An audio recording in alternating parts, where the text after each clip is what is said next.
Just one thing to mention. So we're going to be starting our discussion of agriculture today.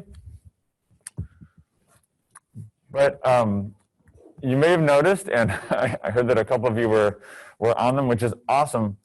I hadn't mentioned, but there are 2 articles on Moodle, which I had actually scheduled to discuss actually today and actually last class as well. We've gotten a little bit behind, which is okay. We'll make up the material. It'll be all right. But I went back into Moodle and I made those 2 articles due day after tomorrow for class. So be sure and take a look at them. One of them is pretty short. The one on it's kind of funny. It poses the question, like, was 2019 the best year ever?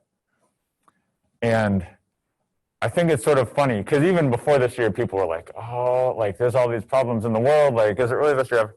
But I think especially now with what's been going on in 20, like, if someone were to write an article and say, was 2020 the best year ever? People would be like, no, actually, it hasn't been the best year ever.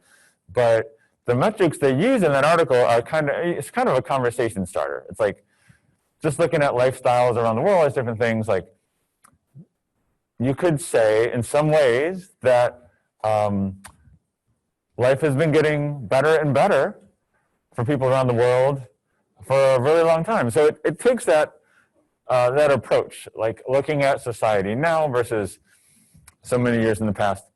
So that's a short article. And then there's one that's a little bit longer that is looking at this concept of sustainable development. Like, what does that look like? Like, as we try to provide everyone on the planet with enough food to eat, a place to live, energy, how do we do that in a way that we're able to not, mortgage our ability to do that in the future with future society? So that's a bit of a longer article. That's, I don't know, maybe a 15-minute read, something like that.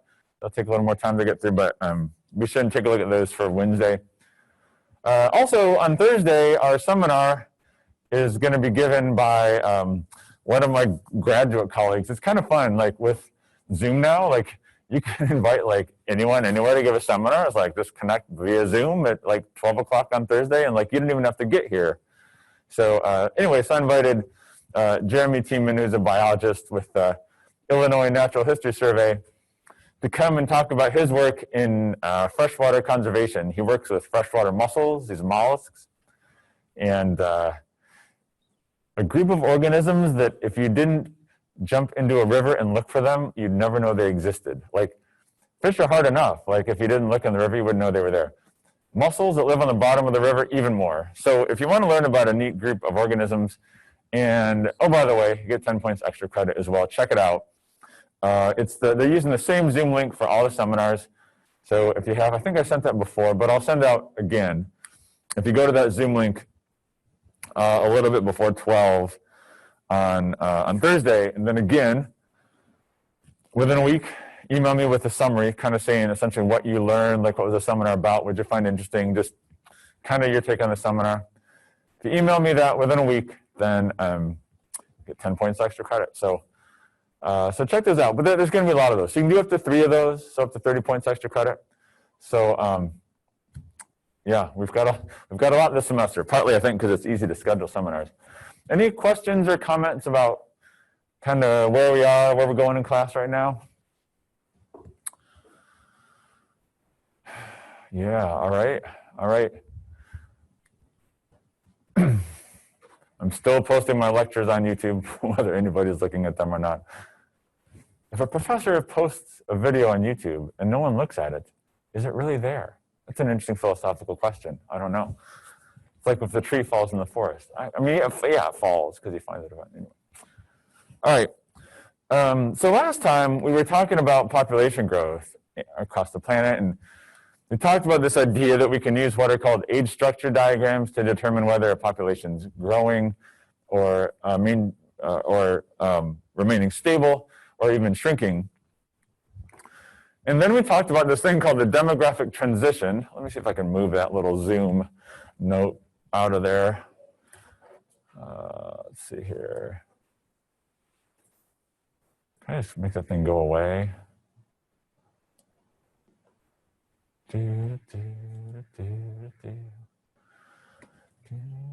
I've never tried to do this before. dot to the bottom. I guess is that as good as we can do? That's as good as we'll do for now. This idea that as societies industrialize, what has happened up to now is sort of this drop in the death rate, followed by a drop in birth rate. But because the birth rate drops after the death rate, the size of the population keeps going up, right? And so there's this sort of contradiction in some ways, where as societies get access to more and more resources, their population growth slows. And that's, again, different from every other species, right? That's not a normal thing to happen in the biological world.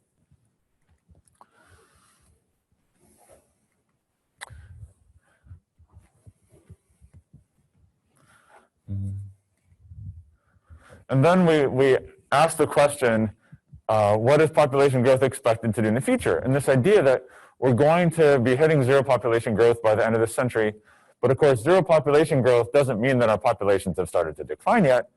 It just means they're not growing anymore. So the big question then is, what is our worldwide human population going to be at when we hit that zero population growth? And so this is one estimate saying that we'll be up a little over 10 billion, almost 11 billion folks, whereas right now we're up around 8. So this has all kinds of questions. This question has all kinds of implications for the question about, how are we able to live sustainably on the planet? And so when we think back to our model of environmental impacts, we remember that, population is one piece of that puzzle. What do these other pieces stand for? What does the A and the T stand for here? Yeah, affluence and technology. So when we look at the environmental impact of a society, the number of people is one part, but then the other important parts are how affluent is that society, right? What are rates of consumption like? And then what's the technological advancement like as well? Because up to now, more technology has meant ability to get at more resources, essentially, right? So an increased environmental impact. So we look around the world now with going on 8 billion people and increased rates of affluence and technology in many places, and we start to see the signatures of our resource extraction and then our storage of waste as well. So this is a gold mine in South America that used to be a tropical forest and has now been turned into this, to satisfy our desire for gold, right? Which is a luxury item, right? It's not even something we need to survive. This is some slash and burn agriculture in Brazil. Again, trying to get more food in places where it's hard to do so sustainably. The Amazon is very productive, but doesn't have a lot of productivity stored in the soil. A little closer to home, what we talked about the other day, back in the beginning of class, what we do to get at coal, to burn it to produce our energy, also leaves some marks in the landscape. So we look across the world now, and we can really see the impacts of 8 billion people, right? We can see the impact of this many folks. On the waste side of things, this is an electronic waste landfill in Africa. And so we see both the impacts of us trying to get more and more resources and needing to store more and more waste. But this isn't what you see, though, in Times Square, right? Times Square, you see the consumption piece of it that's held up, right? And that's promoted. That's what advertising is all about, right? So we don't necessarily see these pieces, but what we see is what drives us to consume and to sort of drive this, what we call the materials economy forward. So as I mentioned, we're going to talk about agriculture today. And this is maybe, I don't know, along with water, kind of like the most fundamental human need, right? You have to eat, you got to have water. So when we look around the globe at what we've done on the planet to feed ourselves, pretty dramatic. It covers about 40% of the Earth's land surface. It's a lot of land, right? We're using a lot of the Earth to grow the food that we need to survive. And so this map here, I told you I like maps. This map here breaks agriculture use down into land that's predominantly cropland versus pasture land that, of course, is used to grow animals. And then the darker the color, the more intensive the agriculture, if that makes sense. So I don't know. What are some of the trends here? What do you guys see? What are some of the differences? Anything jump out at you?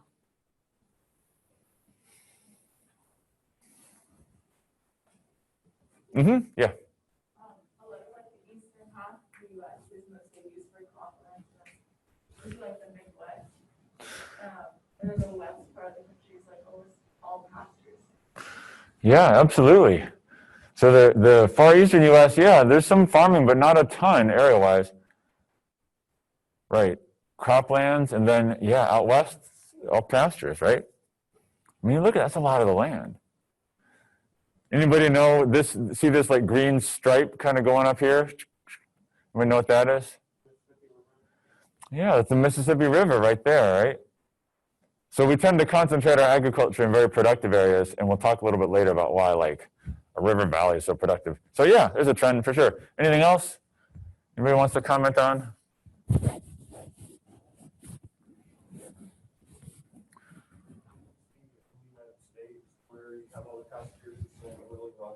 Like Rocky Mountains compared to the croplands in Plain State, like we're talking about, we can actually really see where the terrain changes. Sure, sure. It's just hard to grow. It's a lot less productive out here. Yeah. I think it's just wild that 48%, it's like a huge portion of the earth, is dedicated to growing and having food for humans. Right. I think that just kind of shows how much resources our species in particular needs.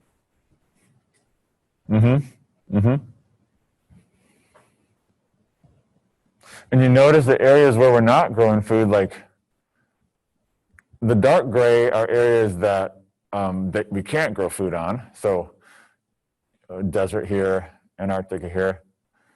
But there's not a whole lot of area in this light gray, which are areas that are productive to grow food that we don't grow food on. Of course, the Amazon, right? Forests in Central Africa.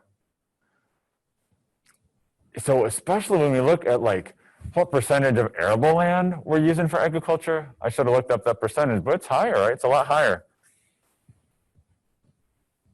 And we need things, remember our discussion back at the beginning of class, right? We need land for things like ecosystem services as well, like oxygen production, all these other things.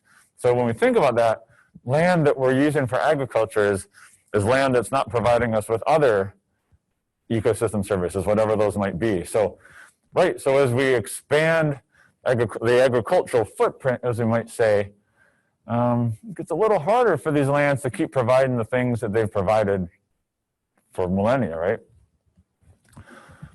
Okay. And, you know, we see pictures, you know, we see what this looks like when we move around the planet. So this is a picture from Nepal, where I was for a few years. I was in the Peace Corps back there in the 90s, I think I mentioned. And it's really interesting. So funny story. When I first came to Nepal in the Peace Corps, we were in Kathmandu, which is like the capital city. And I don't know, like a lot of big cities, it wasn't all that clean. I didn't really enjoy it that much. I'm like Nepal, like what am I, like, do I really want to be here? Smell this kind of stuff.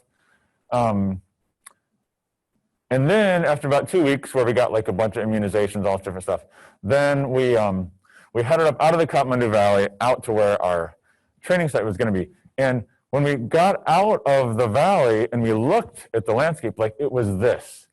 So much of this. And it's funny, it has kind of a beautiful sort of like, I don't know, yeah, it has kind of like a beautiful sort of like geometric pattern to it. But it was just, as far as I could see on the landscape, this is what they have to do to be able to grow rice. They create these terraces and it holds water on the land because this is a hill, right? So if you didn't terrace it, the water would just run off, right? And so we got out and it was like, oh, this is why people come to Nepal. Like the landscape was beautiful. Everything was really, really nice. We got up out of Kathmandu, saw a lot of this. But yeah, and these have been going on in some cases for hundreds of years. These terraces have been built. To give you a little bit of perspective of scale, this is like a small little hut right here. So we've been, as part of using land to grow crops and livestock, we've had to alter the land too, right? We've had to modify it so that we can grow things like rice on hills. Here in the U.S. looks a little more like this. I told you a story about driving out to the Midwest and waking up in Iowa and just like cornfields as far as I can see. So this is where the corn that comes from, that's in our tortillas, all these other products we buy have corn in them, right? They're coming from the Midwest. They're coming from this. What did this landscape out in the Midwest used to be before it became corn? Any thoughts?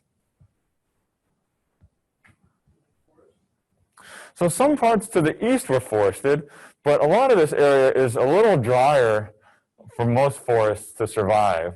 So it was like, so it was kind of a little bit of forest to the east, and we went further west, it was a grassland.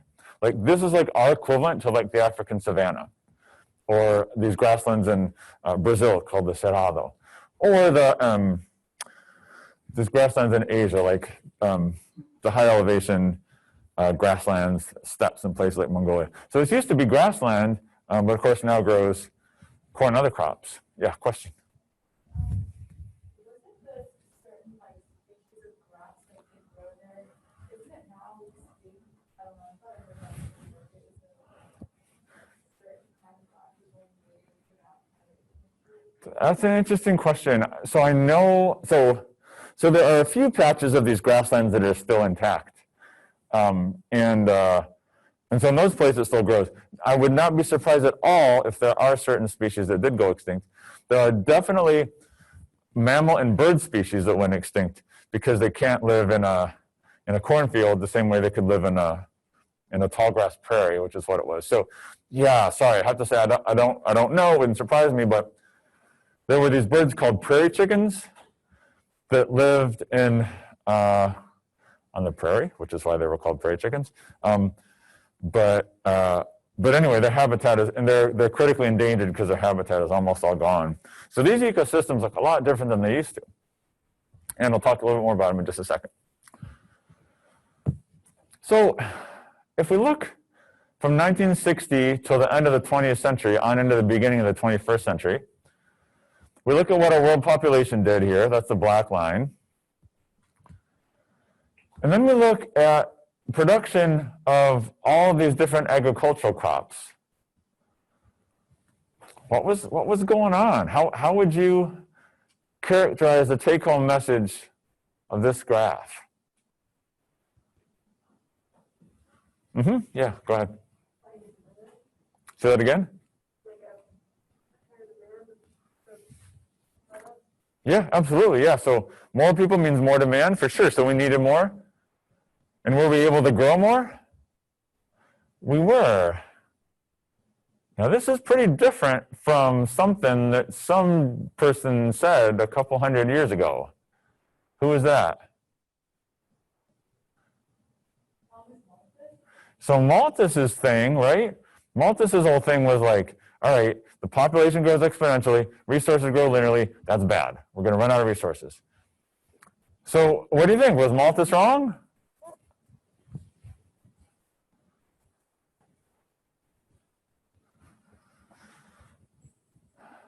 There's no simple answer, right? If it was a yes or no question, it wouldn't be interesting, would it? So Malthus's whole idea, of course, was that as the amount of resources per person get low, that's when it gets really bad, right? But in this case, we're able to increase resources. But remember, from our discussion of the IPAT model, what is something that allows us to get at more resources and has over history allowed us to get at more resources? Technology. That's why our population, after every plateau, right? After we use tools, the population plateaued, right? We began to grow crops through agricultural uses, it plateaued again. Industrial Revolution plateaued again. So this has all been due to the use of technology. So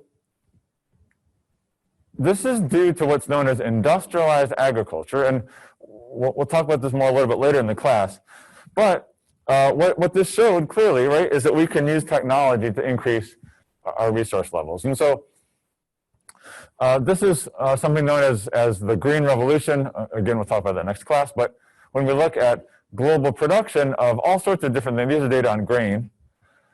From the 50s to the end of the 20th century, we see this pretty big increase. And as our earlier graph showed, that increase kept pace and exceeded, in many cases, the global population increase. So we got really good at growing stuff in the 20th century.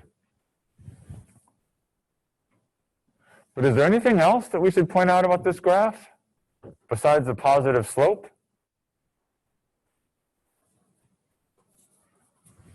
Any thoughts?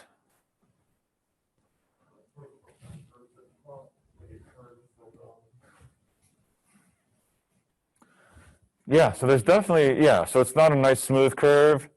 Yeah, we see it coming down, bouncing around a lot. So it's not a static curve. There's a lot of variation. We might see a lot of noise.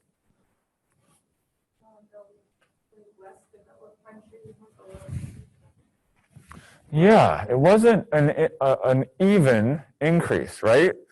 So we look for instance, China and the US, really rapid increase, especially in the 60s. Africa, on the other hand, a much more modest increase. Europe as well, much more modest. So globally, we increased a lot, but certain parts of the world, it was not as dramatic as in others. So this issue of equity, like in a lot of issues, like in a lot of topics, comes into importance here. And so this is referred to as the Green Revolution, and the word green was not picked because it was environmentally friendly. It was just picked to be in contrast to the Red Revolution, with contrasted with what was going on with the growth of communism at this time. And those history buffs in the room, can talk about sort of colonization and the battle for supremacy, of course, between communism and democracy, and keeping the masses fed is a good thing if you're the government in power, right? That's going to stabilize things in a lot of ways. And so agriculture production really tied into that. So even now, when we look at global food consumption, it becomes pretty clear that it's a different story in different parts of the world. So this is looking at per capita calorie consumption. And it's pretty clear, right? So places like North America, Western Europe, calorie consumption up over 3,000 calories per day. But then other countries, these data are a little bit old, but at around 2005, Central and Sub-Saharan Africa countries, in some cases, half that, less than half that. So globally, we got a lot better at growing food, but it was not distributed equally, right? And so why is this? Well, there's all sorts of factors that come into play here. However, when we look at the share of the global population that is undernourished, recently things have been improving. So this is the percentage of the global population that's undernourished, and that is simply based on caloric intake. Does that make sense? And so in Sub-Saharan Africa, globally, Latin America and the Caribbean, East Asia and the Pacific, we've been seeing a decrease. So as our article that asks if 2019 was the best year ever argues, there are now fewer people hungry in the world than there have been. I don't know. I just think it's important to kind of step back and see good news where there is good news. And not that we have to see the world through rose-colored glasses, but there are certain things that global efforts have been successful at. And reducing the amount of people across the globe that don't have enough to eat has definitely been a positive thing. All right, so let's go to the roots of this issue. Sorry, had to go there. So ultimately, agriculture is ecology, right? It's about ecology. Farmers are ecologists. The soil that those plants arise from is an ecosystem. And so we think of soil, it's incredible, right? Like, this is not like a machine that people made. This is a system that has developed over centuries. It takes centuries for a teaspoonful of soil to form. And so what's in the soil? All these different things. So what are some of the components that we see here in the soil? What makes up the soil?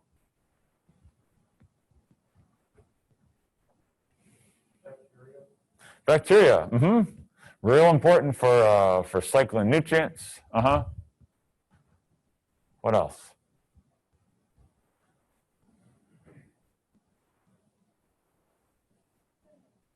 Snails. There's snails in the soil. So there's all these other consumers, and those snails are helping to break down organic matter. Yeah. Anything else that you see? Yeah, earthworms, right? Earthworms are super important. So Darwin, interestingly enough, studied earthworms before anything else. I don't know. Earthworms are cool, I guess. So earthworms are real important. They're of course feeding on the organic matter in the soil, digesting it, and they're also, as they burrow through the soil, what are they doing? They're aerating it. Yeah, they're creating all these ways for air to penetrate in the soil, and so they're keeping that soil from being. Why is it good if the soil is aerated?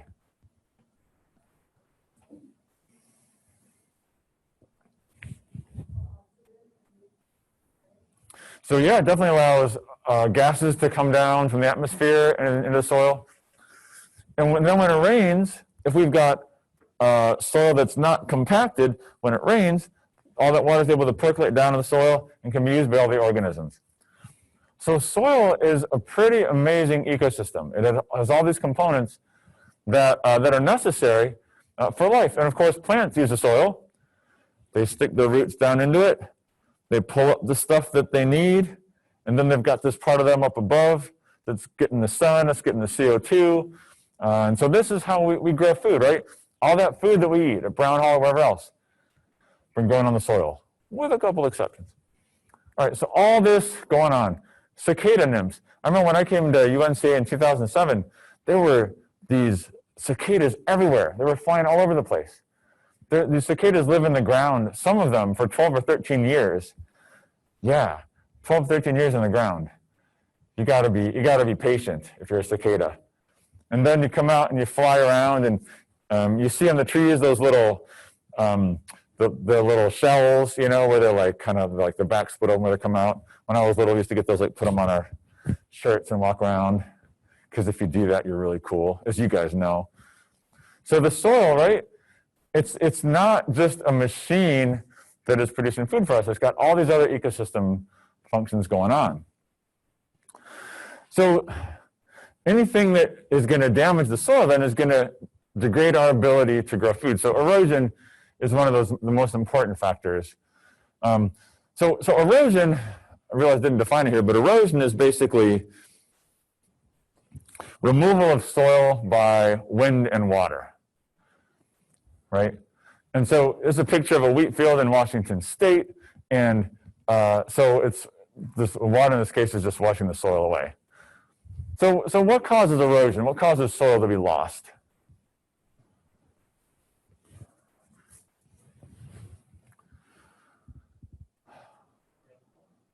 So directly, like rain and the wind is gonna have it lost.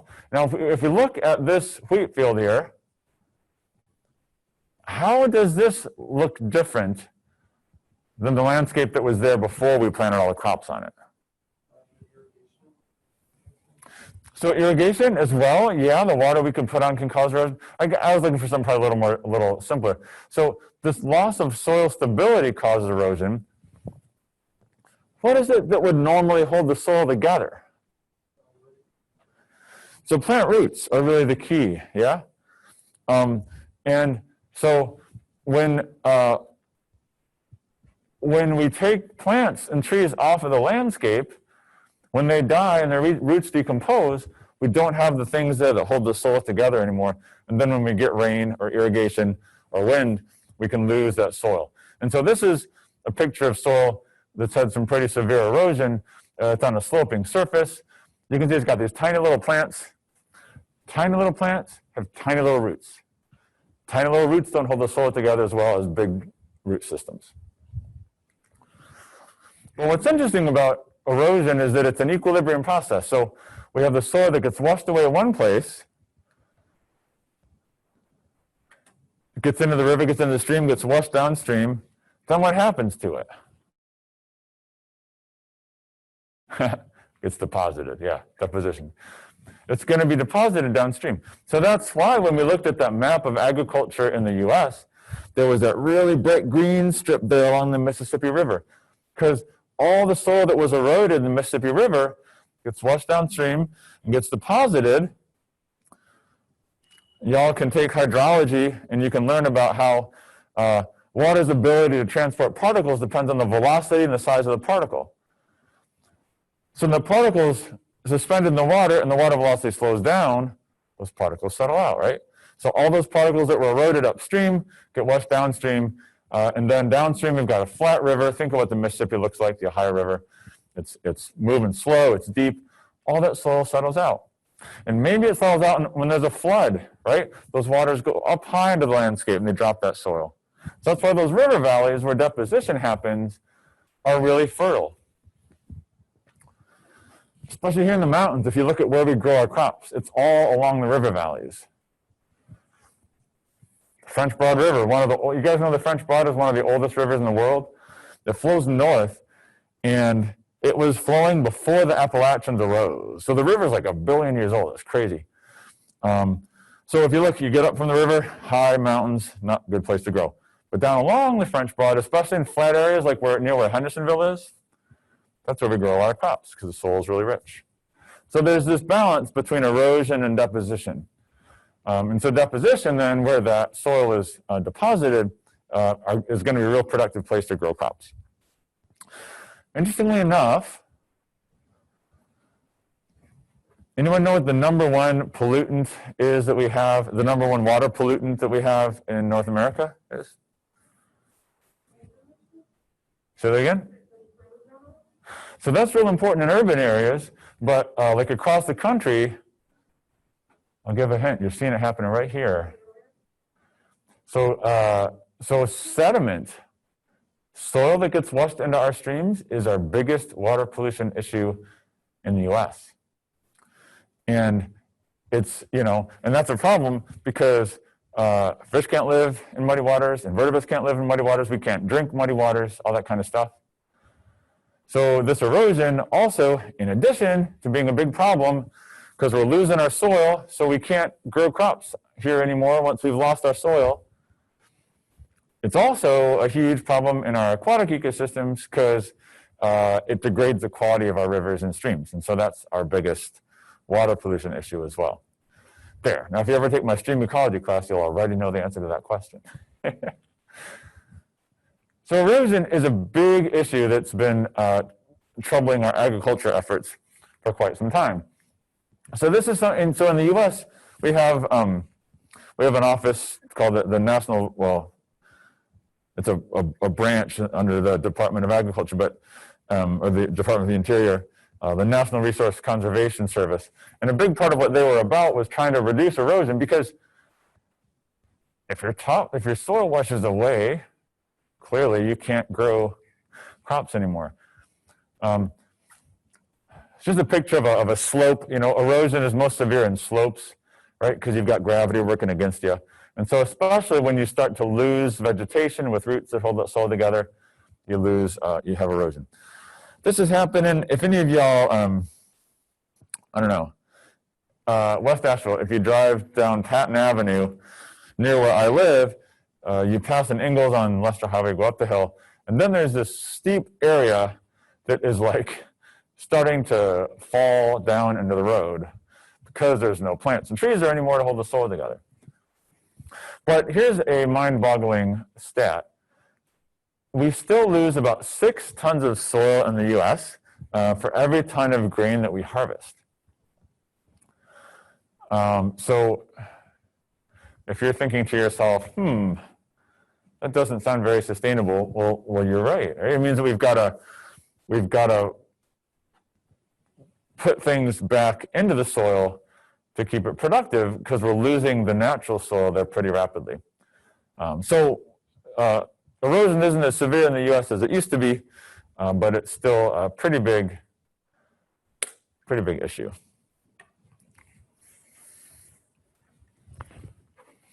All right. So one of the ways that we know about the impacts of soil are from what we saw happen in the 19th and 20th centuries out west. So as I mentioned, this whole area out west used to be prairie, right? As we move from high to low precipitation, we go from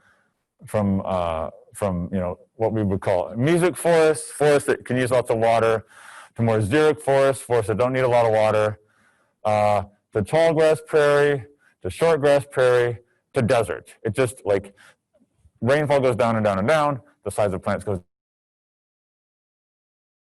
There was this time in sort of history of U.S. environmental policy where we realized that things were getting a little crowded in the eastern U.S., folks started going west. And when they came out west, they found these grasslands.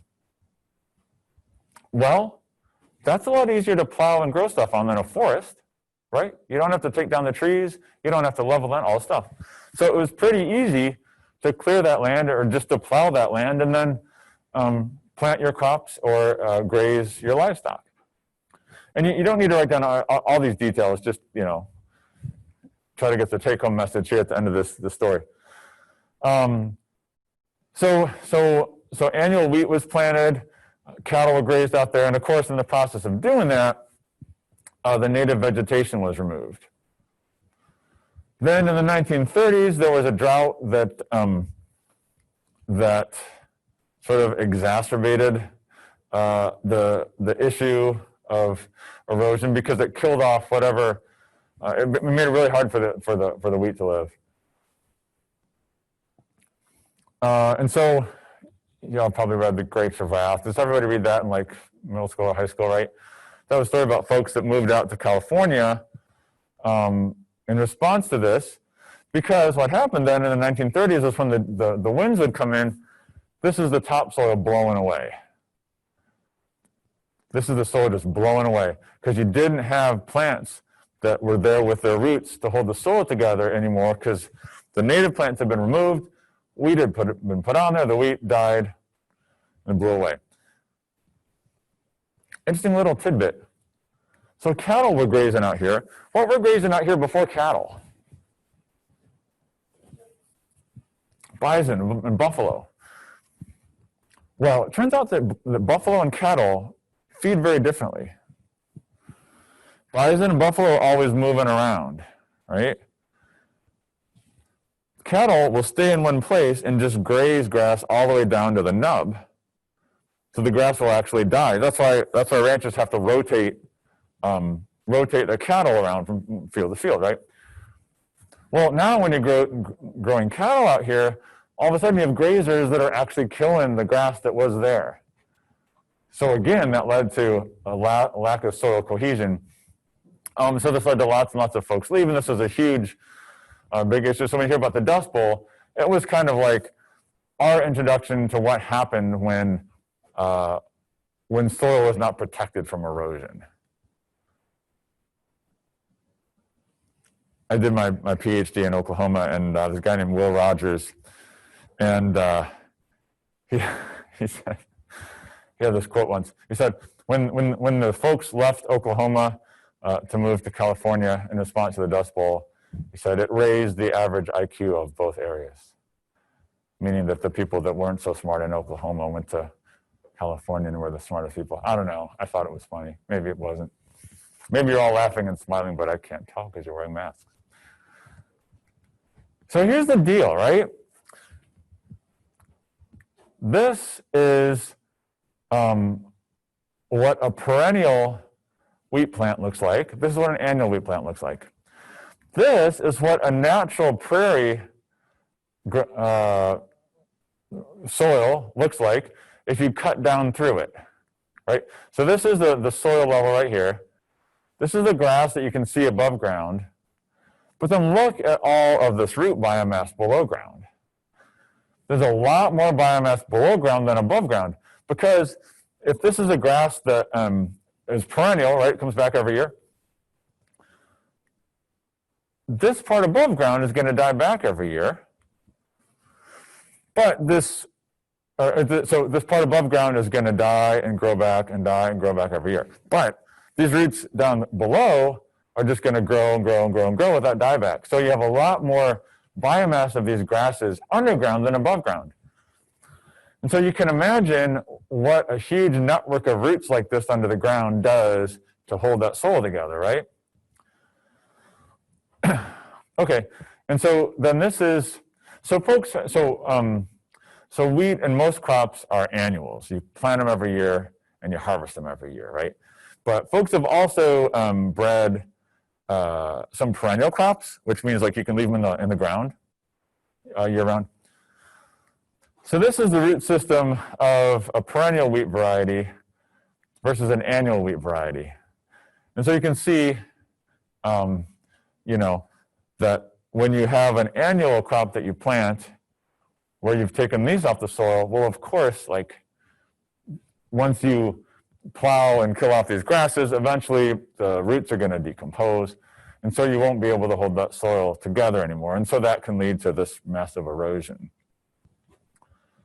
So of course, when folks plowed this area, the plows came through and like broke up all this soil, right? And like broke up those roots.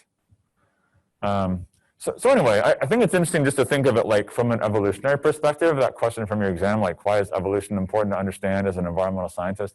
Like just thinking about the environmental impacts, you take a grass that's been evolved to live on this prairie and you replace it with something that is not, and then other parts of that ecosystem kind of start to fall apart.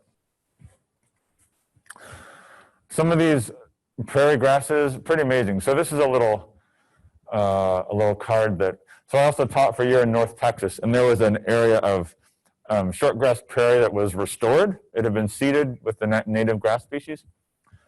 And they had this little kind of cartoon to illustrate this. So like here's like a 6-foot person for comparison's sake.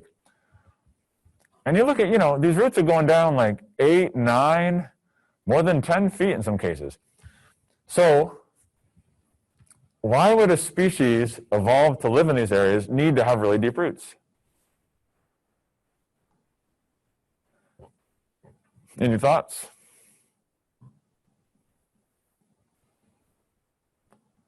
Mm-hmm. Would the topsoil be like really, really dry and dusty so that you could see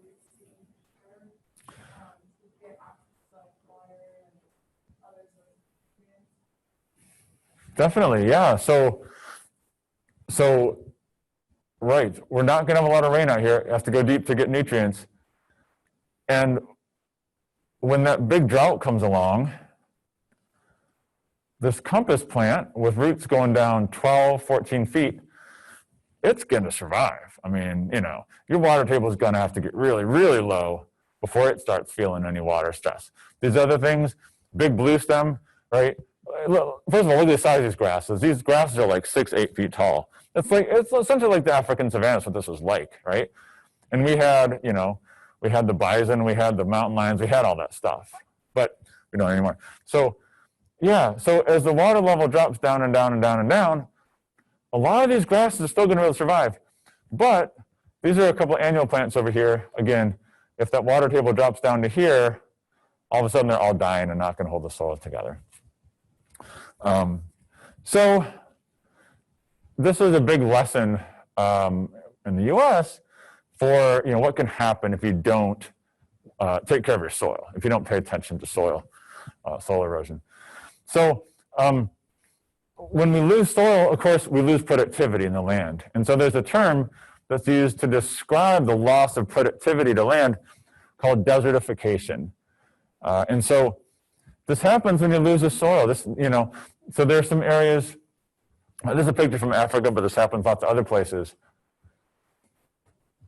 Areas that used to be productive enough for these species to grow here now don't have the soil left anymore to grow because you've you know come in here and replaced those species, evolved for these areas with highly variable rainfall. One thing that grasslands have in common, whether it's African savanna, the American Midwest, the Cerrado in Brazil, or the high elevation steppes in Asia, is highly variable rainfall. So you're going to get a lot of rainfall sometimes and going to get droughts. So any species that can't deal with that, go away. So desertification is a problem. And because of the way we've grown our crops, with all these annual crops, we've had instances where essentially deserts are able to creep in and take over because you don't have the ecosystems there that were there previously with the plants. Now, there's been some real cool work done in Western China, actually, about reversing this. And it has to do with planting a lot of trees, small trees, and I should have got a picture of it to show you. But there's some evidence that if you pick the right tree species, those that don't need a lot of water, those that can hang out in dry environments, you can reverse it. Because now your roots hold the soil together, the plants take that water, turn into biomass, the tree leaves drop, soil starts to form again, and given enough time, you can start to work back against this. But anyway, we see, so again, desertification is based on a loss in productivity, a loss in NPP, essentially, is how it's measured.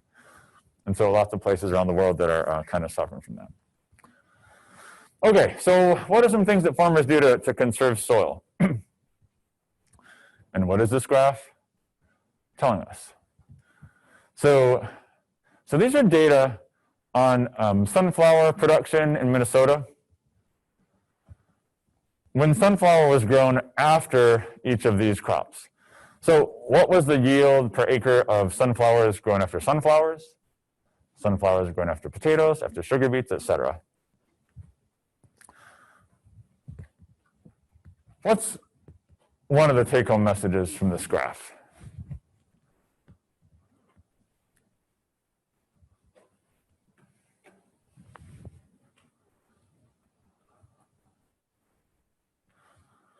When was sunflower production lowest?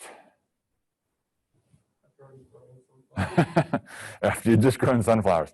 Does that make sense based on kind of what we know about ecology, ecological niches, if you will? By the way, nutrition value, like how much nutrients potato needs compared to like wheat. Like there's more nutrients in wheat, so potatoes take more of that nutrients out of the soil, so there's less in that crop yield. Yeah, so each of these are taking nutrients out of the soil. And remember our principle of competitive exclusion, right? That no species with the same ecological niche can coexist indefinitely. So do you think these are all taking the same thing out of the soil? They're not. They're doing a little bit differently. But whatever the sunflower needs, it's been taken out. And then when you plant sunflowers in right after that, there's less of that stuff, right? So it kind of makes sense. Right? The production of sunflowers is lowest right after sunflowers have been grown. Highest with sugar beets, they're actually nitrogen fixers, among other things. So they're putting things into the soil. So one of the ideas is thinking about the order in which we grow crops. And so growing the same crop back to back to back to back, not surprisingly, right, is not good because it keeps taking the same stuff out. So just a couple of things that farmers can do to reduce soil degradation. So one of the things that can be done is to use what are called shelter belts or windbreaks. This is, especially out in the Midwest. When I moved to Kansas, we've been in actually Northeast India for about a year and a half before that. And it was the first time in my life I've seen a stop sign waving in the breeze. It's crazy. Literally, the wind was blowing the stop sign like it was doing this. It was nuts. So there's a lot of wind out there. So what you can do is you can plant trees along the edges of your fields to slow down the wind.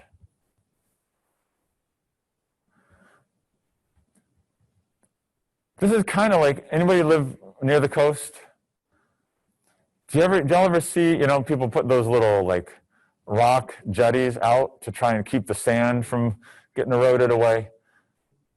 And if the current's coming this way, it's really good at keeping the sand here, but then the current comes in behind that and like erodes back behind it. So these are great as long as they're close enough together that the wind doesn't swirl in behind and erode it. The same kind of thing. All right, then there's also this concept of reduced tillage. So tillage just refers to like plowing, like how much you're plowing essentially. And so reduced tillage is any kind of agriculture that is like trying to plow less essentially. So with reduced tillage, a shallow furrow is plowed, seed is dropped right in behind it, and then the furrow is closed. So the idea is you don't plow the whole fields up and then put your seeds in. You plant very specifically behind where it's been plowed, and so that reduces the amount of area you have to plow. There's also what's known as no-till agriculture, which is where you have a machine that like punches the seed down into the ground, so you don't even have to plow to do it. So those are just ways to plant your crops without having to dig deep and really break up that soil and subject it to erosion.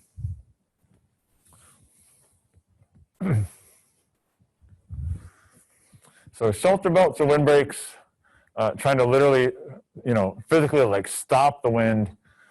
Reduced tillage is trying to make the soil more resistant to erosion, essentially. So crop rotation, this is basically what we were looking at when we looked at those data from Minnesota, is that it's going to make more sense to plant crops that are different from one another back to back. And again, that will help keep our soils productive because we have different plants that are taking things out of the soil and different plants that are putting those things back into the soil. So we can get a good rotation there. Contour farming, I don't know, whenever I look at this, I think of like those crop circles that they see when people like, did aliens create these crop circles? I don't know. Did aliens do this contour farming? I don't know. But the reason that farmers who aren't aliens do contour farming, why might we do this? So this is where, I don't know if you can see, but this is what, so essentially what we're doing here is we're plowing like perpendicular to the slope instead of up and down the slope. Why might we want to do that?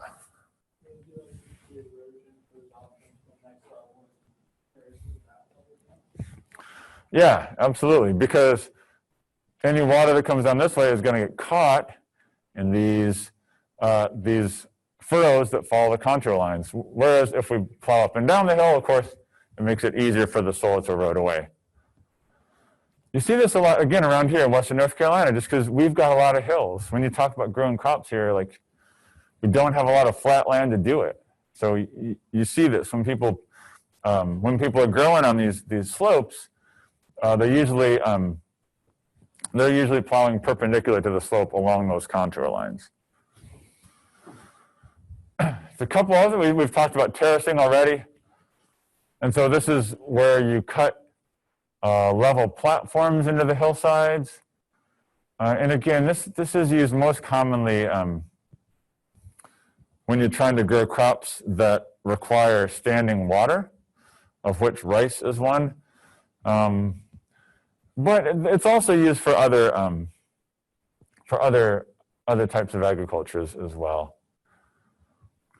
And then the final one here is intercropping, and this is kind of like crop rotation, but at the same time, if that makes sense. So crop rotation is where we're planting, one crop after another one. Intercropping is where instead of growing the same crop in one space, we have grown like different crops in sort of, alternating spatial arrangements, one next to the other. But the concept's similar, right? We're making sure that we don't have a whole lot of one type of crop that's taken all the nutrients out of that soil, which is going to make it less fertile. This also has some advantages for dealing with agricultural pests. Any idea why that might be with intercropping? Hmm?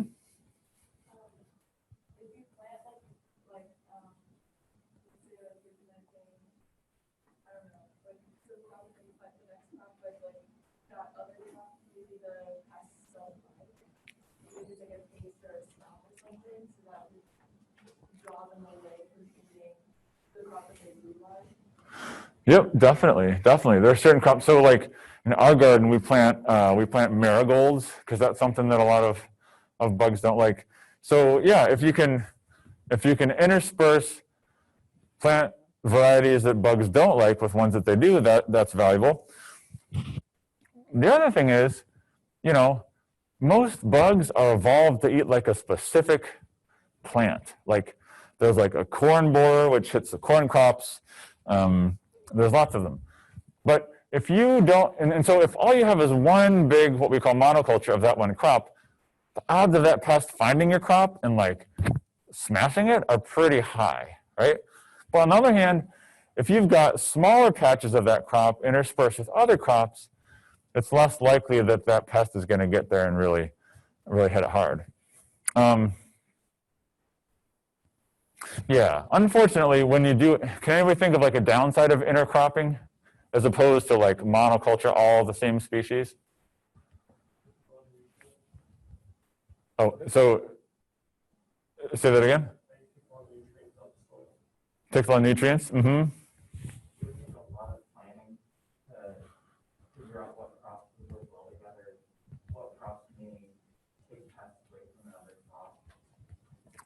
Yeah, so it's definitely going to require more effort to do it and to plan it out. This is similar to something that we call permaculture, which is like where you set up an agricultural system that just like stays that way, that you don't have to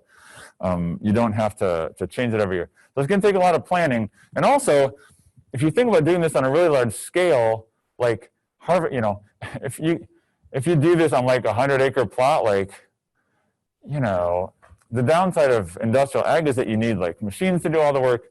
And so like this is more challenging, you know, to think about how to harvest it, certainly planning it. And then the nutrient piece is interesting, you know. So some of these plants have been putting nutrients in, some taking it out. Yeah, and often when we're doing big scale monoculture, we're often fertilizing on a massive scale then anyway. So yeah, so anyway, so these are just things that we can do agriculturally to try and keep our soil. All right. So now, knowing a little bit about how we do agriculture, how the soil works, thinking about soil conservation, let's go back to the Green Revolution a little bit and think about how it actually was that, in some countries at least, and certainly as a global community, we really increased our production. So I know some of y'all have probably studied about this in other classes as well, but what were some of the things that were used? What was some of the technology that we brought to bear on agriculture to increase our agricultural production to such an extent?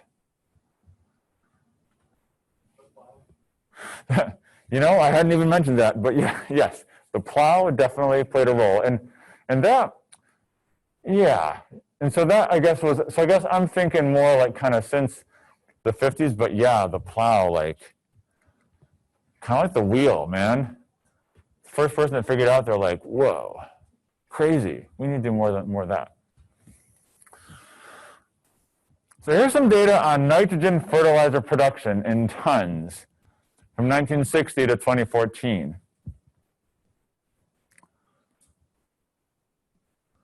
What's going on here? What would you conclude? If I don't know, if I were to do something like, say, like, what can we learn from looking at this graph? Do you guys ever think, like, when you see these graphs in books and stuff, like, somebody put a lot of effort into making this figure.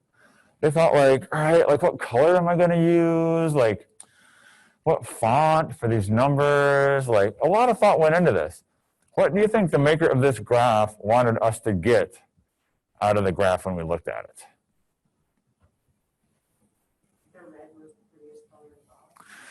That red is beautiful. That was their main goal, right? Red is beautiful. And they picked red for the category that increased the most, which was Asia. I don't know if it's coincidence they picked red for Asia or not. So yeah, and red does kind of jump out at you, doesn't it? So yes, Asia, my goodness, right? Increased, not quite exponentially, but darn close. What else?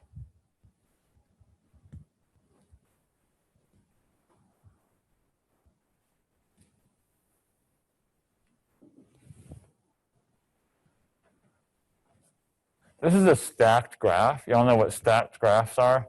They're kind of hard to read in a way because they pile on top of each other. And so when you have an increase in like the lower part of the graph, it, even if Europe stayed the same from 1961 to 2014,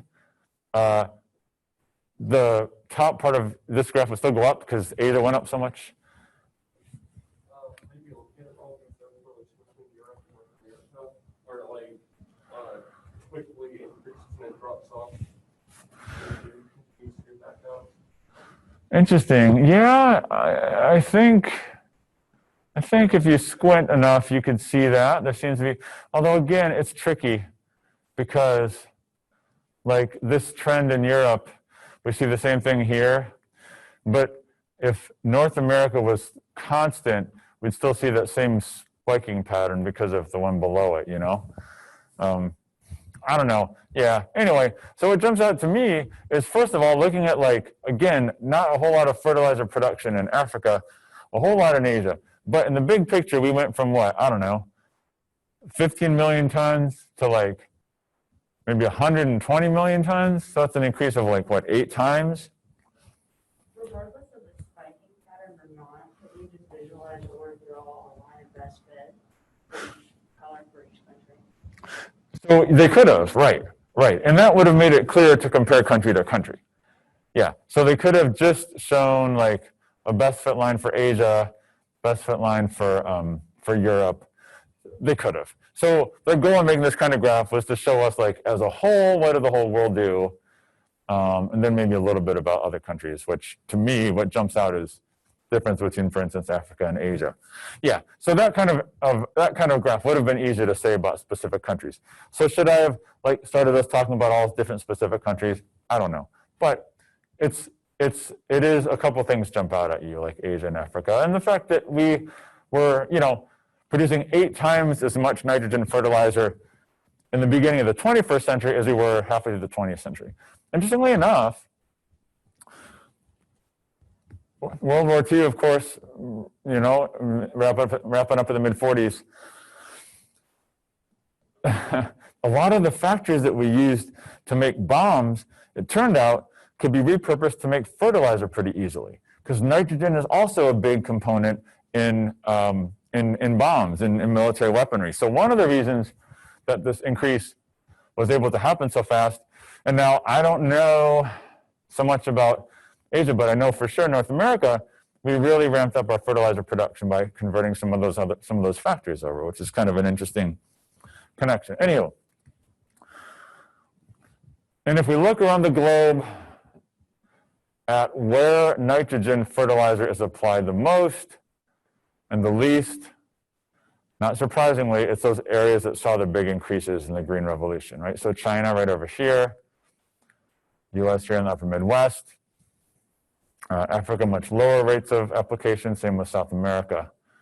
So yeah, so we talk about a global green revolution, but again, definitely India, right? A lot of fertilizer application in India.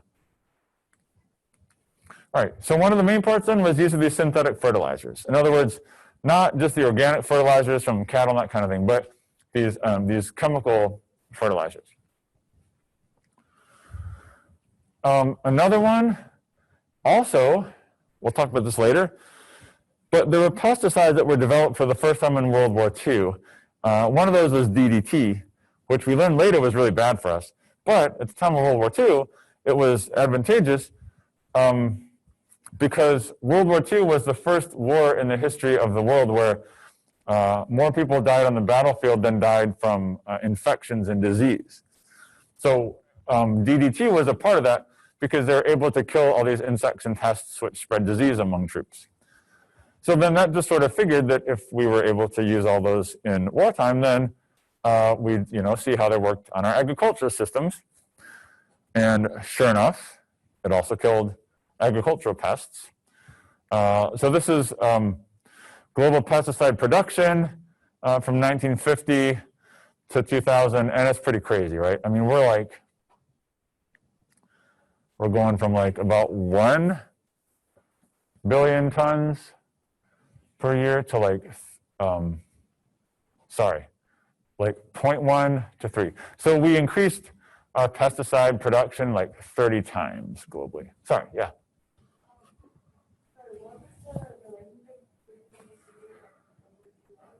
So I'm getting into trouble here. I actually have another lecture where we're talking more about that, but the Cliff Notes version is that DDT was used in military theater in Europe to kill primarily lice that were spreading typhoid. And so it worked very well for that. And so back domestically then after World War II, we used it to kill agriculture pests. It kills any kind of insects. It messes with their exoskeleton. So yeah, but again, not to give it away, but we later found out that DDT is not so good for us either. But it was good at killing off pests. So another piece then to that green revolution were use of these pesticides, right?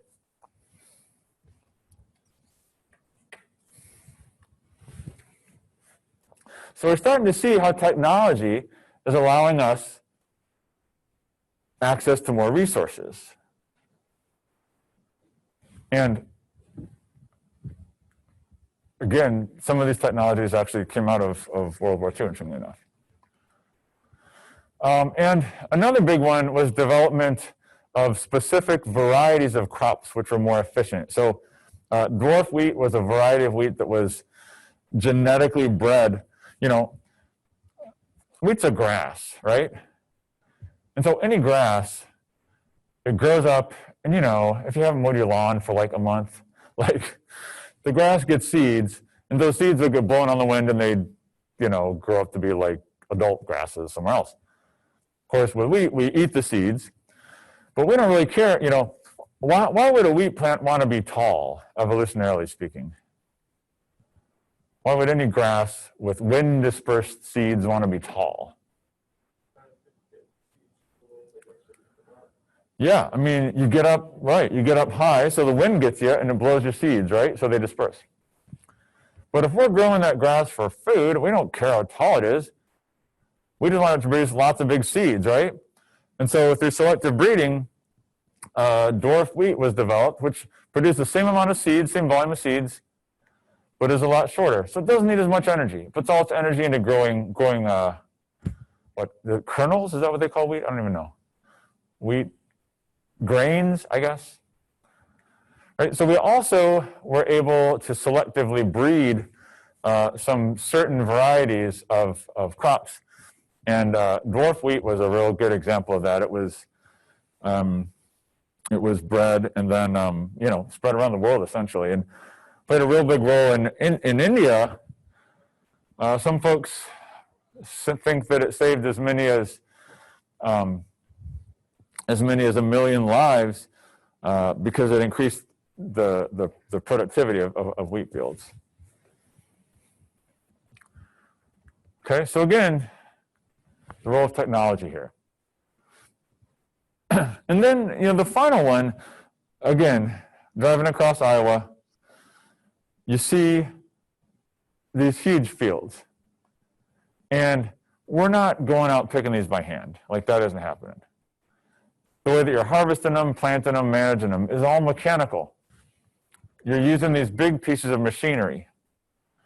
And these big pieces of machinery are really specialized. So I grew up in western New York State, and they grew a lot of grapes.